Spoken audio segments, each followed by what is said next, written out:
नमस्कार दोस्तों, आप सभी का स्वागत है कहानी अनुराग में। अभी तक आपने हमारा चैनल सब्सक्राइब नहीं किया हो तो चैनल को सब्सक्राइब कर कहानी अनुराग को प्यार दें। कहानियाँ हमारे समाज का हिस्सा होती हैं।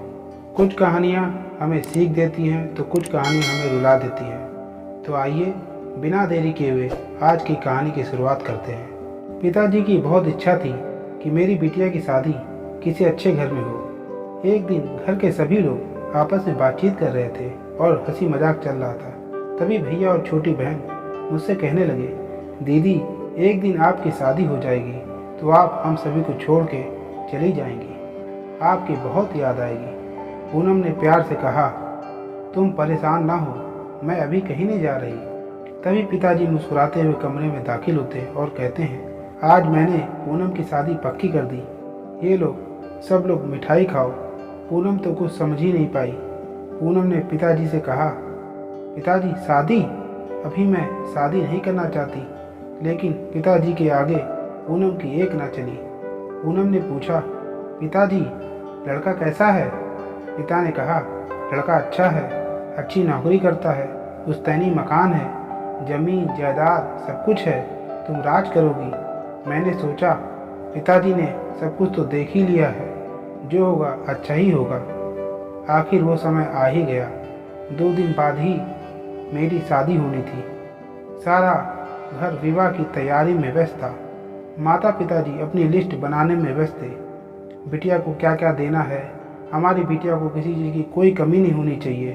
पूनम के ससुराल वाले भी देखेंगे कि शादी कितनी धूमधाम से हुई है। पिताजी भाई से कहते हैं, सुरेश पंडाल बुक हो गया, डीजे बुक हो गया क्या, खाने वाला बुक हो गया, घर में लाइट लगनी है। सुरेश ने पिताजी से कहा, पिताजी आप परेशान ना हो, सब कुछ बुक हो चुका है। मेरी भी प्यारी बहना की शादी है। घर के सभी लोग, चाचा चाची, मामा मामी सभी तैयारी में लगे हुए थे। जब भी घर में शादी होती है उस समय हर आदमी बहुत ही बिजी रहता है। काम ही कुछ इतना ज़्यादा हो जाता है कि किसी को फुर्सत ही नहीं मिलती। आज वह समय आ चुका था। बारात नाचते गाते घर पर आ चुकी थी। सभी बाराती पंडाल में चाय नाश्ता करने में व्यस्त थे। तभी दूल्हा घोड़े से उतरकर पंडाल की तरफ जाने लगता है। उसी समय कुछ सहेलियों की नज़र दूल्हे पर पड़ती है।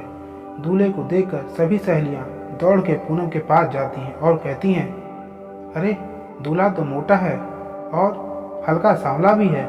तुम तो कह रही थी मेरा दूल्हा बड़ा सुंदर है। तुमने बिना देखे ही शादी के लिए हाँ कर दी। अब उस मोटे आदमी के साथ तुम्हें जिंदगी गुजारनी पड़ेगी। पूनम उदास हो जाती है। उसे लगता है मैंने जैसा पति चाहा वैसा नहीं मिला। पिताजी ने मेरी जिंदगी खराब कर दी। खैर अब कोई फायदा नहीं था, शादी तो होनी ही थी। तो दोनों की शादी हो जाती है। शादी के बाद पूनम एक बार बाहर घूमने गई तो कुछ लोगों ने इनको देखकर बोला, इतना मोटा आदमी है, शायद लड़के में कोई कमी रही होगी, तभी इतने मोटे आदमी से शादी करनी पड़ी। पूनम को कई बार इसी तरह शर्मिंदा होना पड़ता था। पूनम अपने पति के मोटापे की वजह से उससे चिढ़ने लगी। कई बार तो लड़ाई भी कर लेती थी, लेकिन उसका पति उसे कुछ नहीं कहता था। एक दिन की बात है जब दोनों शहर से बाहर घूमने चले गए। दोनों लोग एक ऐसी जगह पहुंचे जहां नदी बह रही थी। दृश्य बड़ा ही मनमोहक था। उस जगह बहुत से लोग आए थे। पूनम बिना बताए उस नदी के किनारे चली गई। अचानक पूनम का पैर फिसला और पूनम नदी में गिर गई।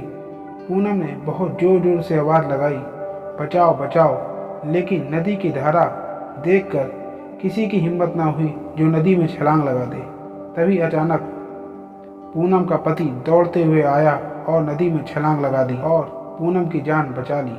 पूनम ने अपने पति से पूछा, आज आपने मेरे लिए क्यों अपनी जान की बाजी लगा दी, जबकि मैं आपको पसंद नहीं करती।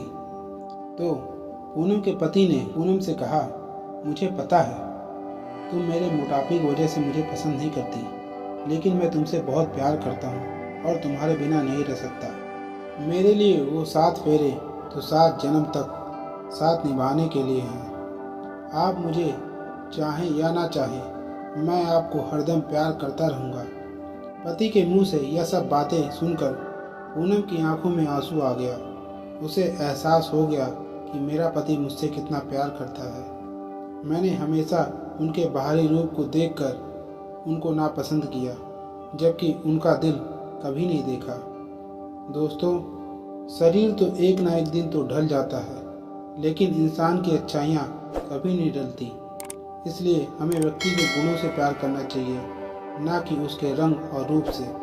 दोस्तों, आशा करता हूँ कि ये कहानी आपको पसंद आई होगी। अगर ये कहानी आपको अच्छी लगी हो तो चैनल को सब्सक्राइब जरूर कर दें, ताकि हमारी हर वीडियो